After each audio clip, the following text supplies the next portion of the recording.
Our next speaker is Peggy West Schroder. She is the executive director of Free, and I've heard her recently at an all-day conference at the Zoo Center with many wonderful speakers. Free is doing fantastic work. I'm so glad that this was founded because for years we've been trying to get our voices heard to stop the terrible treatment of incarcerated women and especially pregnant women. Peggy herself was directly impacted and has been um, born to a mother while her mother was incarcerated at Tachita Correctional Facility. She was raised in foster care and later adopted into a loving family. Peggy graduated from Milwaukee Area Technical College and has worked for the past 30 years in human services, in addition to 14 years as an elected member of the Milwaukee County Board of Supervisors from 2002 to 2018, which is phenomenal. And at that time, she made history as the first Hispanic person ever elected to the board. Congratulations for that. Today, Peggy is working to assure that incarcerated women across the state of Wisconsin are treated with dignity, that they feel supported, and are provided trauma-informed care. Her goal is to change the process by which babies are born within the Department of Corrections, righting the wrongs faced by her mother and many other women. Peggy and her husband, Tommy, live in Milwaukee and are the proud parents of 6 children and 6 grandchildren.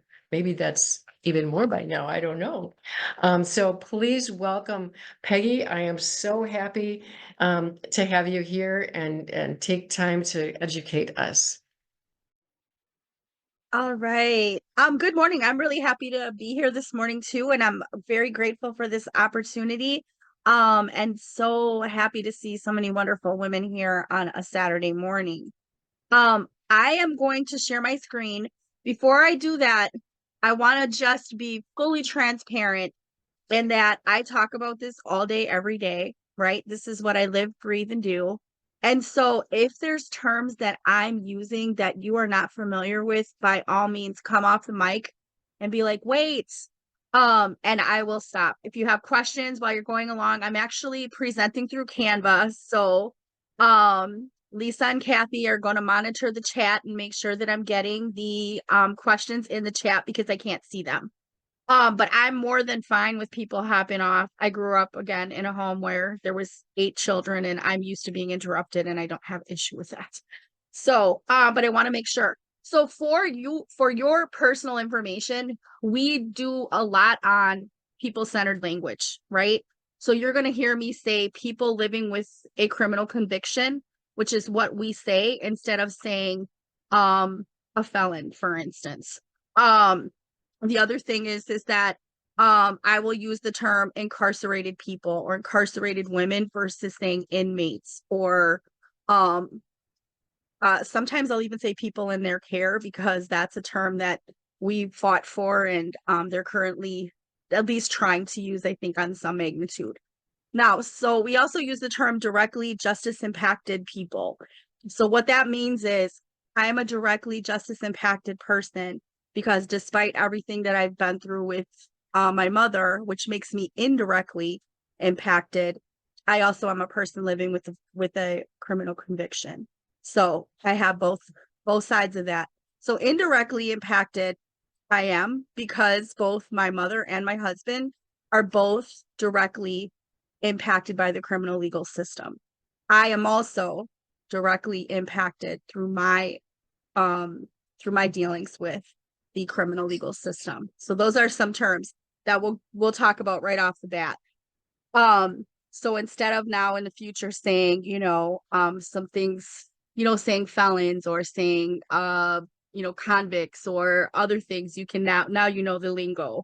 You can say directly justice impacted people, or you can just simply say someone living with a criminal conviction. All righty. So I'm going to share my screen. I do have some slides. I have a time frame. I like to talk. You can speed me up. And again, I live, breathe, and work this. So we are free, aka free movement. Why are we free movement? because when we went to go get our 501(c)(3), that was the name that was available. So that's who we are legally. Illegally, I guess, we are free, and we have been since 2016. So free, as I sit here today, is our own standalone nonprofit C3. We are working on becoming a C4. Right now, we are fundraising to be able to become a C4. And for those of you who don't know the difference, C3 is a nonprofit, C4 is a political action committee. We don't necessarily want to we don't want to endorse candidates. However, we do want to be able to register people to vote. We want to be able to push issues as people go to vote. We want you thinking about the issues, which is part of why we do these presentations. And so as a C4, we can do that maybe a little less stressfully. So we were formed in 2016. We were born out of Expo, which I think everybody's familiar with in the state of Wisconsin, ex-incarcerated people organizing. We still love Expo. They still love us. However, we knew sitting at those tables that our issues as women were very much different, albeit sometimes very much the same as men. At the expo table, we didn't feel like we were getting the voice that we needed to amplify the issues of incarcerated women and girls in the state of Wisconsin. And so we had the conversation and said, we're going to go off and become our own thing. And so with Expo and Wisdom's blessing, and actually their Wisdom and Expo both at some point in time were our fiscal sponsors, because we didn't have our 501(c)(3. We were able to apply for grants, and they helped us to be able to establish ourselves as a 501(c)(3. To this day, we are still an affiliate of Wisdom, just like Jonah is in Green Bay, Moses is in Madison, Micah is in Milwaukee. What sets us apart is us and the Minneconnicans. We're both two affiliates that are not necessarily faith-based. So that's it. Everything else we share all the same benefits of being a Wisdom member. And I want to say this, I heard you guys talking about white privilege and being white women and what can you do as white women. We need white women, right? White women can get me into spaces that I by myself cannot get into. So there's definitely spaces for you in this work. And when you have titles in front of your name like doctor, right, or attorney or whatever, that makes you even more valuable. And so we appreciate everyone who joins us and does this work as an ally. All righty. This is my beautiful staff. And I say beautiful, like, wow, they could all be cover girls. So we do have one man on staff. He's our statewide organizer, and he actually is doing circles of support work. And so we'll talk about circles of support as we move on. But we do have an organizer in Milwaukee, we have an organizer in Madison, and we have an organizer in Chippewa Valley, up in Eau Claire. So I see Eau Claire's in the house, the LSUMC. You need to get a hold of Jenny and get you guys connected. And then we also have Molly, who's not technically on our staff, but we always claim her. She is our research and evaluations person. She's actually a master's student through UW, and she's been with Free since our inception. And then we have Nikki Shabo, who is directly impacted and is our maternal infant health fellow. She's actually a woman who was told while she was incarcerated that she would not be able to have children. She came into the system pregnant. She had lost that pregnancy, and during that was told you won't be able to conceive and have children. And she actually got out. She was out for, I believe, almost 2 years. She met a wonderful man who's also directly impacted and doing wonderful things. They're a power couple, if you will. And they were blessed to get pregnant. And they now have a 2-year-old who is adorable, whose name is Josiah. And I might be his #1 fan. Maybe his grandma is, but he's wonderful. And this is the reason why we do this work, right? We want to make sure that anyone of childbearing age who's in the carceral system, when they get out, they have the ability still be able to have children if that is what they choose to do. Ivory is our resource specialist, meaning she helps us to raise funds. And Julie is our operations director. She literally does everything else. And we currently have a health navigator position available, which I will talk about in a little bit. We're proud to be 98% justice impacted. Ivory is directly impacted, and Molly is not fortunate. Fortunately, Molly is not impacted at all. So if it was not for those two, we would be 100% justice impacted. But again, we believe that indirectly impacted people have a very important voice in this work as well. So moving on. These are our leaders. So we just literally just started doing actual direct service work. And I'll explain that in a minute. But the bulk of our work that we do is in organizing. What we want to do is we want to empower these ladies who have been affected by this system to identify and then go about making the change that they wish to see. And so, as I'll point out in another slide coming up, all of the campaigns that we currently have and that we're continue to work on are all things that were identified by our leaders as things that are important to them and things that they want to work on, which is a beautiful thing and really helps us get the work done. So these are our beautiful leaders. And we have leaders from all over the state. So I wanted to really quickly touch on the need. So free is unique and so necessary. And again, this is a snapshot of the US, and this is the most current snapshot of incarceration in the US. So you see that, and this gets overlooked, and I have a separate slide on it. And I'm going to try to talk a little bit more about this unique to Wisconsin in regards to local jails. So as you can see, local jails, most women are incarcerated in local jails. And then you have state jails, state prisons, which in the pie for the US is 77,000 people. And then you've got 3,600 youth. You've got immigrant detention, which is 9,000. And so that you're aware, free, we don't care how you were incarcerated, right? We literally don't care. If you were in the juvenile system, you belong to free. If you were in an ICE detention center, you belong to free. If you were in jail, you belong to free. If you were in prison, you belong to free. Federal prison, you know what? You belong to free. So federal prisons and jails are that contributes to 16,000 women in that system. Now, it's like I can't talk about this without telling you that there has been an increase since 1970. There has been nearly a 14-fold increase in women's incarceration in the United States. So from 1982 to 2019, the incarceration rate in federal prisons in the US was 9.6 for every 100,000 women. So that means that out of every 10,000 women, 9.6 of them will be, almost 10, will be affected somehow by the carceral system. That was in 2019. So that is an increase from a rate of 1.1 in 1982.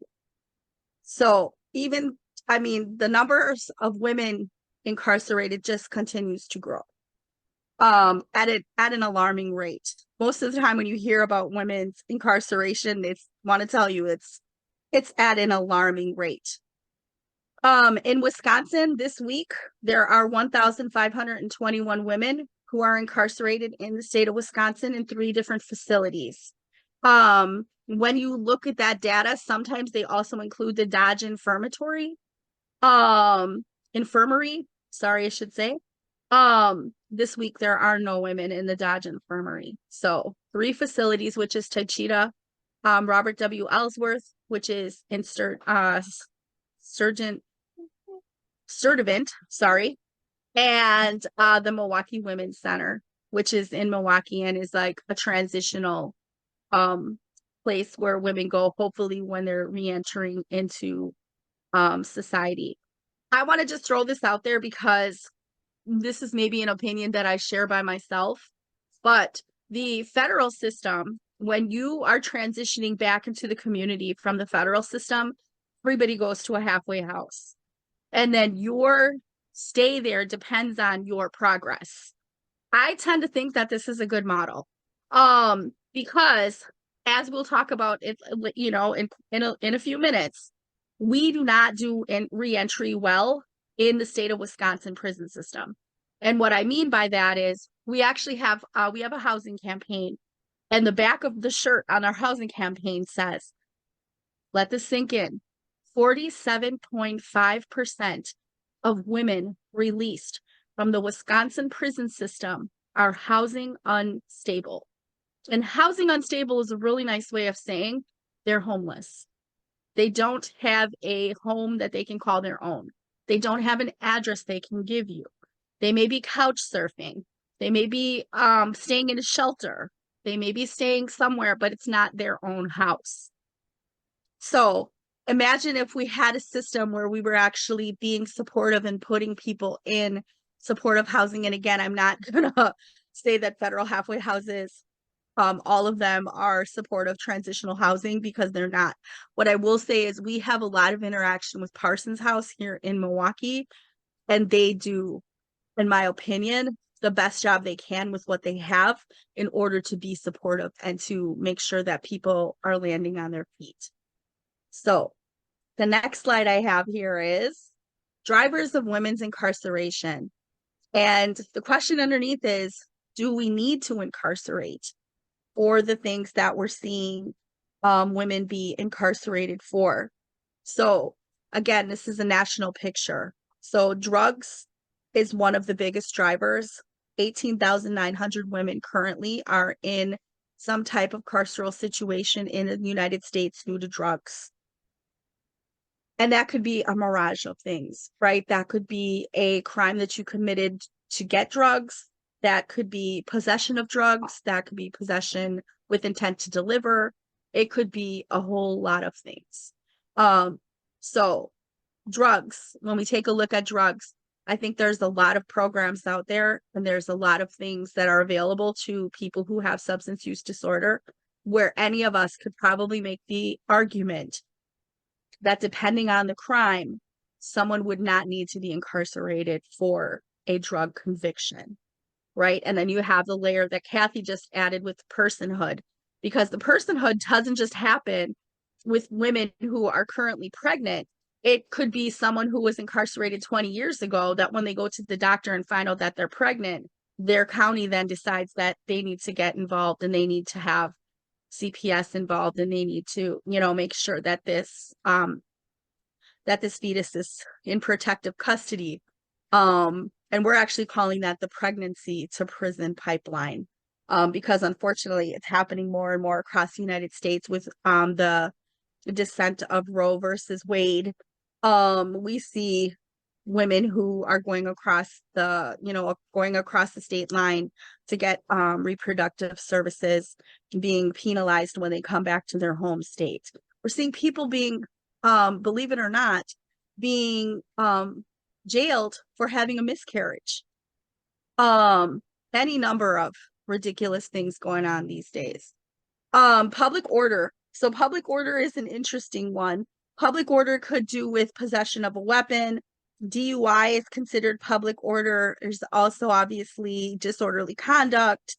7,900 women currently are incarcerated in the US under public order. And then there's property. So property is 14,300 women currently incarcerated for property, and that's burglary, fraud, car theft. And then it says other property, which I can't name any off the top of my head. But here's where I think you're going to be a little bit shocked. Maybe, maybe not. I know Kathy won't be. So we talk about violent crimes, right? We've got 34,900 women who are incarcerated throughout the US on a violent crime. Bunny ears, bunny ears. And I'm using those bunny ears because when you think of violent crime, what do you think? You come off mute and yell. Violent crime. Someone has been bodily in, there's been bodily injury, right? We're talking about assault. We're talking about rape, manslaughter, murder, right? What about robbery? What about burglary, arson? Those are all things that are also included in violent crimes, which generally, especially when women are involved, they that's not been a violent act towards a person, right? We've all like there's even a song about it. I think Carrie Underwood has a song about taking her Louisville Slugger to both headlights, right? That is considered to be a violent crime. Now, the truck, I'm sure, thinks that it's a violent crime, but as human beings, do we consider that to be violent? I don't consider that to be violent, right? It's definitely property damage. Definitely the person should be made to pay. However, if there was a human being standing next to the truck when the Louisville Slugger hit both headlights, you had an option there, right? You could have hit him with the Louisville Slugger, who I'm sure that's really who you wanted to hit, but you didn't. And so again, it's just some of these common sense things. So what I'd like for you to do is I'd like for you to research what is a violent crime in the state of Wisconsin, and then take a look at, is that something maybe you guys want to take on? Do you want to do some work on really reclassifying what a violent crime is to make sure that people are actually being charged with violent crime? So I want to throw this out there too. One of the things I did say is rape and sexual assault obviously are violent. But last year, the state legislature took it upon themselves to include confinement in as a sexual act. So some forms of kidnapping, keeping someone against their will, those are all now sexual acts, whether they have to do with sex or not. And again, the pretense is great because the pretense is that we're helping victims of human trafficking by enacting these legislation. However, unfortunately, they didn't put that caveat in there. And so it doesn't just cover um, human trafficking, it covers everybody. The other thing that I want you just to be aware of in regards to that argument is that currently in the state of Wisconsin, we have a lifetime GPS for people who are on the offender registry. So registrants can they have to have more than two cases in order to be assigned to be on GPS. And then those cases have to be concurrent in order for them to be on lifetime GPS. So you now have men and women, mostly men, who are coming out of the system who have these confinement cases, these kidnapping cases. And again, it could have been they didn't let their girlfriend out of the room because they didn't want her to break up with them, and they felt like they needed like 30 more minutes just to talk to her about it. And the police got involved, and now he's charged. They are now having to wear GPS for the rest of their life because they have that case on their record. So I just wanted to throw that out. Everything snowballs here in the fine state of Wisconsin. All right, moving on. I have a question. Okay, go ahead. I worked in a women's detention center as a volunteer for a number of years, um, teaching women about life skills. And most of the women in the detention center that I interacted with got there primarily because they were in a relationship with a man that like they had to do the getaway card, or they had to do the drug deal, or because of a basically because they were in a controlling relationship with a man, where would those crimes fit? Because it seemed like it was really common. So that's called being a party to a crime. So the first person would have been charged with, let's say, grand theft auto. Um, uh, Grand theft auto. And then if she was the person who was driving the car, then she would be charged with party to a crime.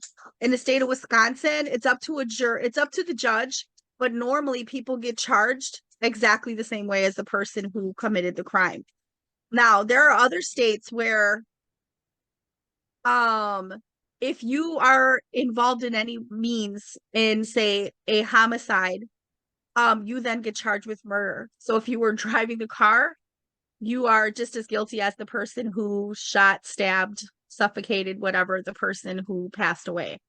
Um, Fortunately, right now, Wisconsin does not have laws like that. But you're right. When it comes to women's incarceration, a lot of times it's being a party to a crime of some other thing that they were not directly involved in. So the other thing is domestic violence. There's a lot of women currently who are charged with domestic violence. And this is another thing that maybe you ladies would like to take up. So the federal government, the federal Congress just passed a Domestic Violence Protection Act. The thing is, and that could actually release women from prison straight away if you fall under the guidelines of that act. However, many prosecutors are just too lazy to take a look and to read it and then to go through and do the work and say these people are eligible. And so there's a process by which you can apply. I just met a lady last week, Friday. I was in New York for the Beyond Bars conference. And I just met a lady who was eligible under that provision to be released from prison. It took her 2 years. 2 years. And that was because she had somebody working on it for her, on a part-time basis. But someone was at least paying attention. It was on their radar. And she said there's just tons of women out there that's not on anybody's radar, and they're going to languish because it's not being used the way that it was designed to do, which is to release women in domestic violence situations from prison. So thank you so much for that question. That's an excellent question. So I just wanted to showcase for you county jails, because I think when we talk about women's incarceration, a lot of us immediately are thinking about prisons, whereas your local jail probably presents a better opportunity for you to really make a lasting impact for these women. And I'm going to give you a couple of examples. And I said it's an opportunity to thwart the system, meaning that there's an opportunity here to hopefully make sure that these women don't end up in the Wisconsin prison system. So the first one is court watching. So I don't know how many of you are familiar with court watching, and I'm actually not the best person to present that, but I definitely know who is. And if it's something that you guys are interested in learning more about, I can definitely help you put that together. But essentially, the premise of court watching is having someone be there to figure out with the person who's being accused, is this actually something that this person did? Does this person actually have the legal representation that they need? Or and what could be done to remedy this that wouldn't include incarceration? Which leads us to the next thing, which is bail. So Wisconsin has cash bail. Many women are sitting in jail because they cannot afford the cash bail. When I say they cannot afford the cash bail, I'm talking about $300, $200, $100 in cash bail. They either don't have someone who will put that bail up for them, or the people that they know, they just don't have it. And so many, again, women like yourselves are getting involved in forming a bail fund.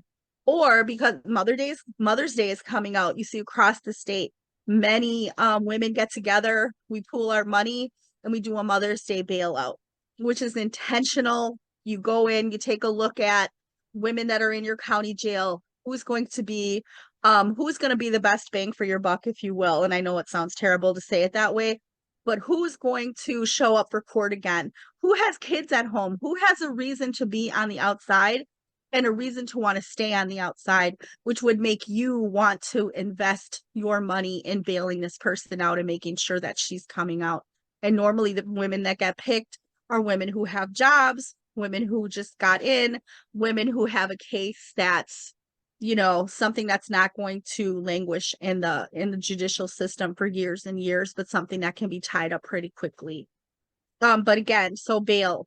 The other thing is, Peggy, yep.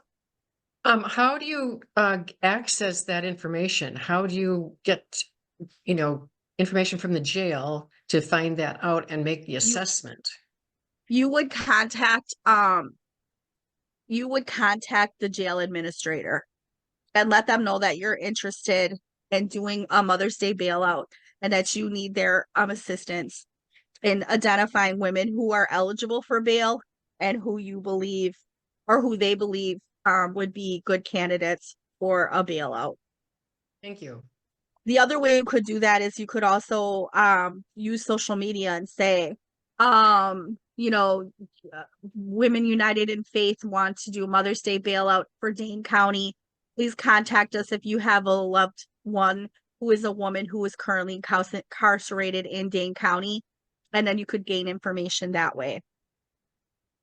So there's that. The other thing with county jails is and I heard somebody say earlier that they had volunteered at in a county jail. You're much more likely to be able to volunteer or to introduce programming in your county jail than you are in the state prison system. The other thing that you could do with your county jail is you could contact them and say, hey, I'm interested in helping to collect clothing for women who get released from county jail. One thing is that two things happen to women when we are incarcerated. We either gain weight or we lose weight. Our clothes never fit properly, or we got picked up for a DUI and we've been sitting for 3 months, and what we have to be released in is club clothes, right? Our short skirt and our tank top, and we're going to be released at 12 noon from the courthouse, and everybody's going to know that that I just got out of jail because I'm going to be already carrying my things in a clear plastic bag, which is another thing that's a super nice thing to do, right? Get some Women United in Faith totes and take them and drop them off at the county jail and say, we would like for women to be able to use these to put their things in when they leave your facility, so that you're not walking out of the county jail with a clear plastic bag. Those are just a few of the things. Hygiene products. Again, if you want to do a hygiene drive and put them together and call the county jail and say, hey, I've got these products here. I want to drop them off for when women get out so that they have, something to use for the time while they're trying to get their lives together. Women appreciate all of that. Next. So this is what our mission and our vision is. And I know I'm running out of time here, but we want to assure that in any space where incarceration is being discussed, that women's incarceration is being discussed. If you leave out of here with only one thing, right, and you decide, hey, I want to do something on incarceration, what we're asking is, if you're doing a panel on some form of incarceration, just make sure you have a woman who was formerly incarcerated on that panel. That's it. We want for people to think of women being incarcerated as much as they think of men being incarcerated. And normally when we talk about women being incarcerated, people are like, I didn't even think about that. Pregnant women being incarcerated, never thought about that. Pregnant girls being incarcerated, never thought about that, right?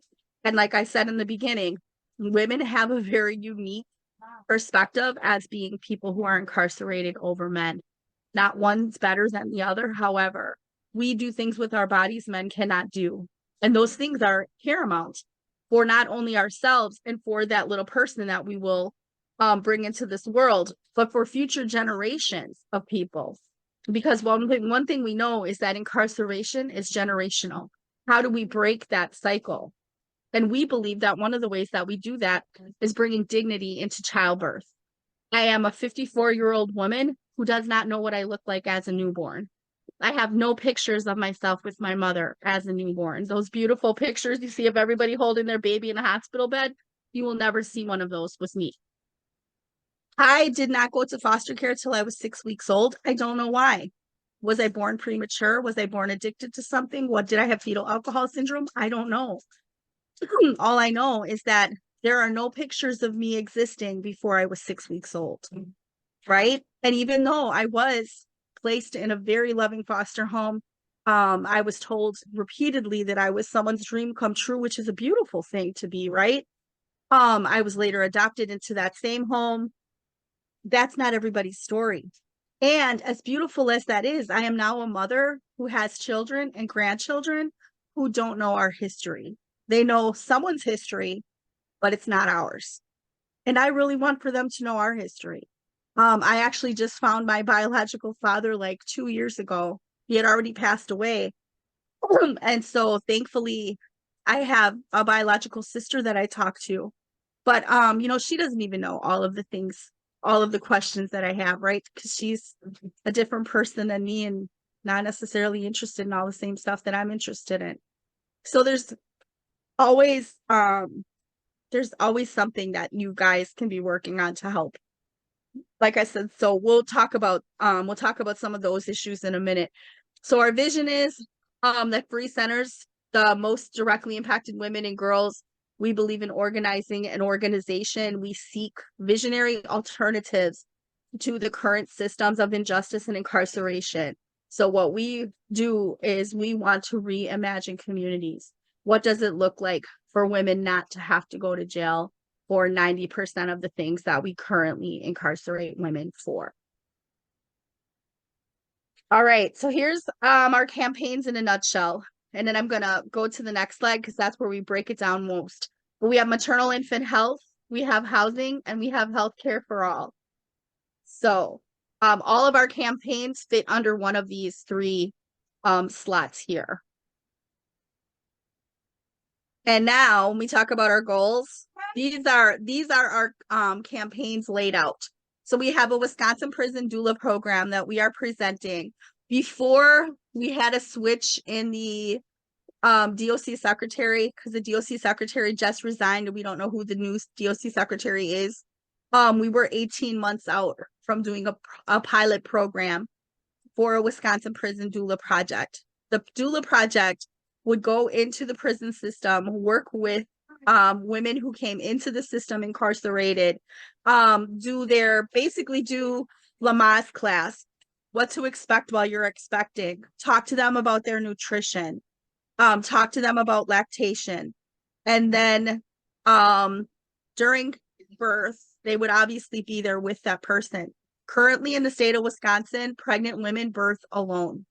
Well, alone meaning it's you, it's the medical staff, and it's 1 to 2, maybe sometimes 3 correctional officers are in the room with you.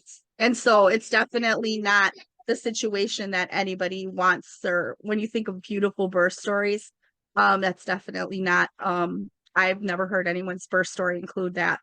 So, and then postpartum, you continue with the doula. The doula continues to do education with you.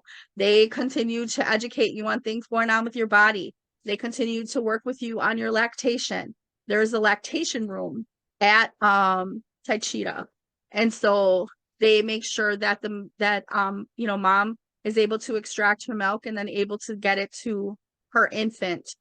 Also talk about postpartum depression. Again, we believe we can identify at least 2 women in Wisconsin prison system who are there because they had postpartum depression and did horrific things. And if they would have had intervention, they probably wouldn't have ended up there. So healthcare for all. We're super excited about this one. We just got a grant from Community Catalyst, and we're starting in Milwaukee County at the Community Reintegration Center, which used to be the House of Correction. And we have a health navigator who will be on site. We'll meet with every single person, including men, who are leaving the CRC, and they will all get signed up for Medicaid. So everyone leaving the CRC who is eligible for and not receiving medical insurance from somewhere else will be on Medicaid, meaning that they will be able to access, um, mental health care. They'll be able to access their physical health care, substance use disorder. They currently have a pilot program at CRC where they're giving Vivitrol to people. With the Medicaid, they'll be able to continue to get Vivitrol. They'll be able to get Vivitrol. They'll be able to continue the Vivitrol. So that's a wonderful thing for us. Like I said, in addition, for the women, we'll be able to get them information on circles of support. We'll be able to get them information on reproductive health, and we'll be able to have that warm handoff to Josephine, who is our free organizer in Milwaukee. The next, which I think most of you are familiar with, is our goal in life is to outlaw shackling in the state of Wisconsin. We've had a few hiccups. One of the hiccups is that we, as an organization, want shackling outlawed, period. If you have a positive pregnancy test, then we do not want you to be shackled in the state of Wisconsin. And there's much disagreement about that with legislators, right? So they are saying, well, we don't want to shackle women during active labor, during childbirth, and postpartum they have not given us a specific amount of time. When most of us who have delivered babies know that it's 6 weeks. I can't even drive a car for 6 weeks. Why should I be able to wear 35 pounds of chains within the first 6 weeks that I give? I can't even lift my baby sometimes. They have a 10-pound weight restriction for women who have just had babies. Shackles weigh 35 pounds. So definitely not something that we want to do. So we were able to get the shackling bill circulated for co-sponsorship this time around. That's as far as it went. But we're going to continue to work on it, and hopefully we'll be able to get some consensus. We do know that the law enforcement association had some part in the language that was proposed this time around. We're hoping to meet with them, as well as the sheriff's association, although they were not as opposed to this as the law enforcement. So law enforcement has it in its head that, pregnant women who they encounter are just, wily creatures who want to beat them up, and that they need to be able to shackle them. Now, what's interesting is the last round of shackling, legislation clearly stated that it's not that we are outlawing the use of shackling, period. What we're saying is, if you feel like a woman needs to be shackled, or a girl needs to be shackled, a pregnant woman or girl, then you have to fill out a form that tells us why. Why was it? Was she combative? Did medical staff ask for that?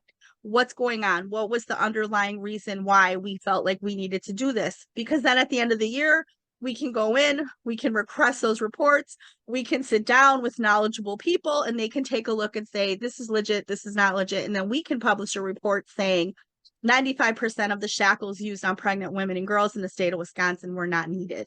They were not necessary. Or maybe we say 95% of them, were, and we're happy that we included this, piece of this in the legislation. So Peggy, a couple of years ago, we tried to find out the percent or the number of women in our county jails in Wisconsin that were pregnant. I was told by several jails, we don't keep those statistics. They couldn't tell us. I don't know if that has changed, but they don't even document that. And oftentimes they're not even checking to see if somebody is pregnant. So I'm trying to figure out if part of the work can be that they also have to do a pregnancy test and keep records of how many pregnant women we have in jail. Mm-hmm. So I don't think that's entirely true. I think they don't want to give up that information, but I will tell you as a formerly incarcerated woman, the very first thing that they did in Milwaukee County was give me a pregnancy test, even though I was definitely past the reproductive age. They did definitely give me a pregnancy test from all of the information that I received from other women. That's pretty standard. So it's not that they don't know that women are pregnant, um, or that they're not documenting it. I think that it's probably that we're not asking for it the right way. So we have to figure out how do we do that? How do we ask for those for that information? All right, moving right along. Expanding circles. So we do both circles of support and circles of restoration, or what we call peacekeeping circles. And so we do these with people in reentry. We are currently now doing them with people who are incarcerated. This is one way that we also would welcome people to get involved, is to become trained, a trained circle keeper. And then the Wisconsin Division of Community Corrections helps us to refer people who are coming out. Again, now in Milwaukee County, we can also use the people coming out of the House of Correction, and we refer them to circles. This is before we started doing the Medicaid enrollment. This was as close to direct service as we come, because people come to circle and then we're also able to give them resources. And they come to circle and say, I'm having an issue with housing, I'm having an issue with finding a job, I'm having an issue with, and we're able to refer them other places. Housing for All. Housing for All is one of our campaigns that we're really excited about. We've partnered with formerly incarcerated people and families on a national level. We have two different campaigns going with Housing for All. One of them is that we wish to legislate a look back in the state of Wisconsin on the CCAP system. So CCAP not only keeps people from housing, but it also keeps people from employment. So we really want to be able to do that. And then the next thing with housing is that we're actually forming a statewide committee to take a look at whether or not Free wants to do brick and mortar transitional housing for women. We definitely know we want to do it in Fond du Lac for women with babies coming out of Tachita, but we're gonna do an exploratory committee to see if there's other places in Wisconsin that maybe we should be doing that. And then the housing justice, we literally just got a grant. We're super excited. It's a very small grant, but we're hoping we can build donations and really build this out. We currently have a wonderful relationship with with 4 different alternative high schools in the city of Milwaukee. And Kathy was at the summit that we did at the Zufari Center, and we actually had young people there from the school. And so we are going to do a Youth Justice Policy Institute for these inner city students. And we are going to have them identify, as Judge Mitchell was talking about, what are some of the things that affect youth when it comes to justice impact. And let's get working on that. And let's not have it being led by adults. Let's have it be led by the youth. Let's take the youth up to Madison and have them talk about how they are not protected by the state of Wisconsin and how they feel like they need to be. And so we're super excited about getting that started next fall. Alrighty, we're coming to the end here. These are just some of the wins that we've had. We're really, again, proud of everything that we do. We have quarterly meetings with the DOC secretary. Through those meetings, we've been able to get some policy changes within DOC and DAI. We've been able to stop this terrible termination of parental rights bill that they've brought, I think, every year since 2019. And every year we hold a summit. This year our summit will be, we believe, in Outagamie County. So we're moving to the middle of the state. So for you ladies, that's closer to you. We hope that you will join us. And this is just a little bit of information on the circles of support and where they take place. So currently we do bi-weekly circles everywhere that we have a chapter, and we're doing bi-weekly circles in Green Bay, and we're also doing circles in the Eau Claire County Jail. We're doing them at the CRC, and we're doing them at Parsons House. And we're looking to expand this. So again, if you're interested and you're in a part of the county or a part of the state that is not on here, that is wonderful. Please contact me. And more. This is our wish list. So we hope to be in Fond du Lac. We'd love to be in Winnebago, Green Bay, both the county jail and in the community. And we would love to be in Appleton or actually anywhere in the state. We're not going to discriminate. Kenosha is another place that we're really interested in getting some more stuff going. And this is our Milwaukee chapter. And that's a little slide on when we have chapter meetings. Each of our chapter have chapter meetings once a month. We also have circle twice a month. So we try to keep our ladies engaged in what's going on. This is our Chippewa Valley chapter, which mostly includes Eau Claire right now, but we're looking to fan out. Like I said, here's how you can get involved. We have quarterly statewide meetings. What I would love is for you guys to contact me and say, my church, my civic group, my whatever, would love to do to host a viewing of Win. Win is a documentary about shackling, and Pamela Wynn, we look at as being the mother of the anti-shackling movement in the state of, in the United States. But as Kathy was talking about personhood, there also is a really good documentary called Personhood. And it's about the state of Wisconsin. So you should definitely check that out. We are currently working on our membership, and we hope to have membership dues, but we do have a Give Butter page where you can contribute if you feel compelled to do so, and we're always really grateful. This is our latest endeavor. We are part of the National Council of Formerly Incarcerated Women and Girls. They do phenomenal things. When you talk about reimagining communities, my goodness, they knock my socks off. Let me just say that. That's not easy to do, but they do. So we will be joining them on April 24th in Washington, D.C. Our goal is to take 30 high school children with us so that they can be a part of this, event as well. We're marching, and I saw that Kathy, thank you, had included the slides in the ongoing slides that we're playing during the break. But we want to be there. And so we are $5,000 short of our goal. We think that we can raise that. If you can help us, again, we have a Give Butter account, and we would definitely be grateful for your assistance. And many, many of the things that the National Council is working on, we are also working on. And how to connect with us. So if you've heard me mention someone's name, like Jenny up in Eau Claire, so it's JENNI at freemovement.org. If you want to, I'm going to drop my email in the chat, but if you'd like to contact me, I'm Peggy at freemovement.org.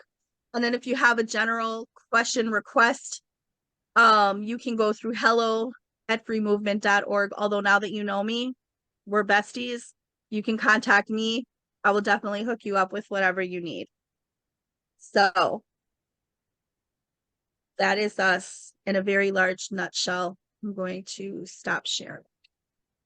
Thank you, Peggy. You are so amazing, and I think everybody has some ways that they can do something to work on this issue.